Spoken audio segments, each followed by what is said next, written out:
Help me hit 7,000 subscribers. Support the video with a like and share your thoughts in the comments. I read everyone. Thank you.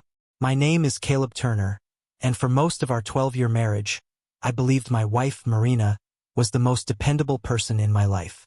She wasn't dramatic, she wasn't unpredictable, and she never acted impulsively.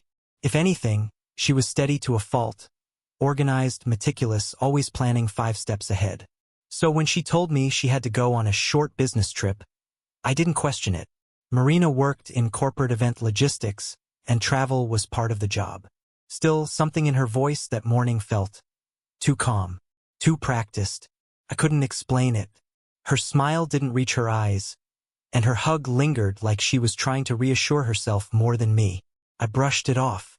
People get stressed before trips. Nothing unusual. But that night, when I put our kids, Ellie, 8, and Rowan, 6, to bed, Ellie asked me a question that made my stomach twist. Daddy, why did Mommy hide her suitcase last night? She put it in the garage and told us not to tell you. I tried to smile, act normal, push down the sudden sting in my chest. Oh, sweetheart, maybe she didn't want to wake me up. That's all. But after they fell asleep, I sat in the living room for over an hour staring at nothing, replaying every detail of the past month. The late-night work calls, the muted notifications, the girls' nights that didn't match her calendar posts, the sudden need for space, the vague explanations, the way she flinched when I reached for her hand last week. I wasn't assuming anything. I wasn't ready to. But I couldn't ignore the quiet ache that something wasn't right. The next morning, Marina texted once. Landed safely. Busy day. We'll call later. Later never came. By the second night, I wasn't anxious, I was numb. I didn't want to spy on her. I didn't want to accuse her.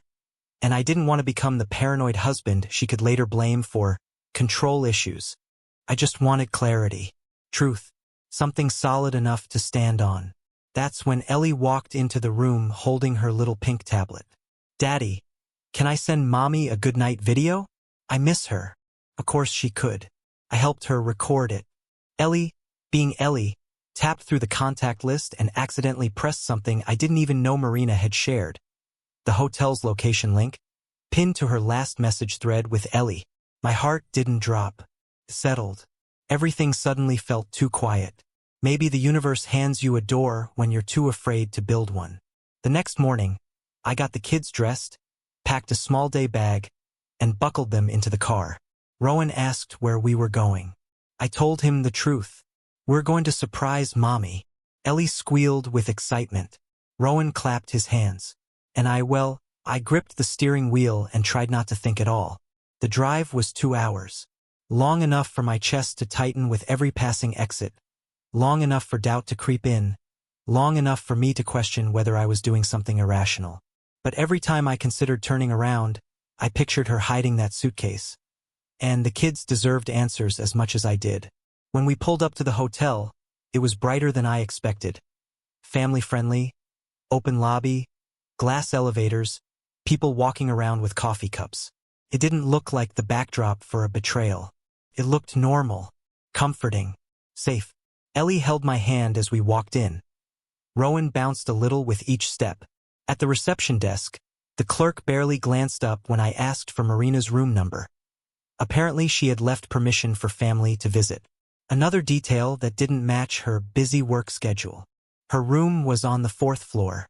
Every floor the elevator passed felt like sandpaper against my nerves. My mind wasn't racing, it was bracing, preparing for 2 equally painful possibilities. Either I was wrong, or I wasn't. Outside her door, I knelt down to the kid's height. Let Mommy know we're here. Okay? Knock nicely. Ellie giggled and tapped the door with her tiny knuckles. Rowan followed, knocking louder, his little voice squeaking, Mommy! Surprise! I stepped back. I didn't breathe. There were shuffling sounds inside, quick, startled, chaotic. A muffled voice, a thud, then silence. A full 10 seconds passed. Then the latch clicked. The door opened halfway, and Marina appeared in the gap wearing a robe I didn't recognize. Her hair messy in a way I hadn't seen in years. Her eyes widened, then froze, like every thought she had evaporated at once. "Caleb?" she whispered. But she wasn't looking at me. She was staring at our kids. Ellie ran forward and wrapped her arms around her waist before Marina could react. Rowan hugged her leg. And that's when I saw it. The unmistakable flash of panic, guilt, and calculation flickering across her face, all at once. Because behind her, reflected in the narrow metal strip of the door hinge, there was clearly someone else in the room, and Marina knew I'd seen it. Her lips parted, but nothing came out. She wasn't just shocked. She was completely frozen. For a moment, nobody moved. Ellie kept hugging her, oblivious to the tension thickening the air. Rowan tugged at her robe, asking why she hadn't answered the door sooner. Marina swallowed hard, her eyes darting between me and the partial reflection behind her, the shape of a man shifting slightly out of view. She forced a smile so stiff it almost broke her face. "Honey, what are you doing here?" she whispered, voice trembling.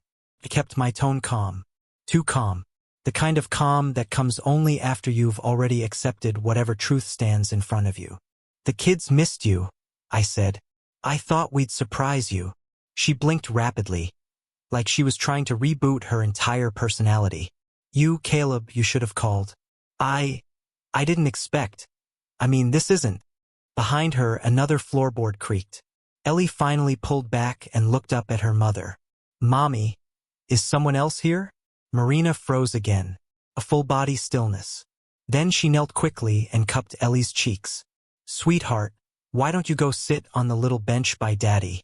Mommy just needs a minute, okay?" But kids know when something's wrong. They know before adults admit it. Ellie's bottom lip quivered as she looked at me, as if asking whether she should listen. I nodded gently, and she walked over, pulling Rowan with her. When they reached my side, Marina stepped halfway into the hallway and shut the door almost completely behind her, the crack narrowing just enough that the person inside was no longer visible. She tightened the belt of her robe with shaking hands. "Caleb," her voice wavered, "this isn't what you think." I almost laughed, not because it was funny, but because the line was so painfully predictable. "Then what is it?" I asked softly. She looked down at the carpet, at her own bare feet, anywhere but my face. "It's complicated." "Then simplify it." Something in my tone must have hit her, because she exhaled sharply, as if the truth she'd been holding back suddenly became too heavy to carry. "It's a colleague," she whispered. "From work. Nothing serious. We had too much to drink last night and things got blurred." Blurred. That word landed like a stone in my stomach. A man's shadow passed across the lower edge of the door. Marina stiffened. I didn't raise my voice. I didn't step forward. I didn't ask for explanations. I just looked at her. Really looked at her. And in that moment I realized something quietly devastating. The woman standing in front of me wasn't the Marina I used to know. She wasn't even someone I recognized anymore. She looked like a person living a double life, someone who had carefully separated her worlds until the moment they collided. Right here, right now. "You told me it was a business trip," I said, slow and steady. "It was," she insisted. "Partially. We had meetings today. I swear I didn't plan for him to be here. It just happened." I let the silence stretch long enough that she shifted uncomfortably. "And the suitcase you hid?" I asked. Her throat tightened. "I didn't want the kids to knock it over while you were loading the car." Another lie. A weak one. She knew it. I knew it. Ellie's small voice floated from behind me. "Daddy? Can we go home?" She sounded confused, scared in a quiet way, like she wasn't sure why Mommy looked different. That was the moment everything inside me settled.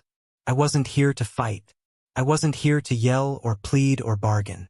I wasn't here to demand loyalty from someone who had already chosen to leave the moment she hid her intentions in the dark.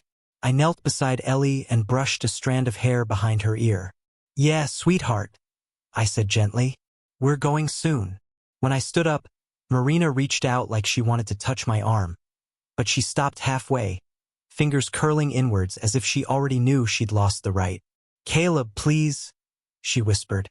"Don't take the kids away from me." Don't turn this into something ugly. I looked her in the eyes. I'm not making it ugly. I'm accepting what already is. Her face crumbled. It was a mistake, she whispered. A stupid, awful mistake. I didn't mean to. I didn't want to hurt you. Maybe not, I said. But you did.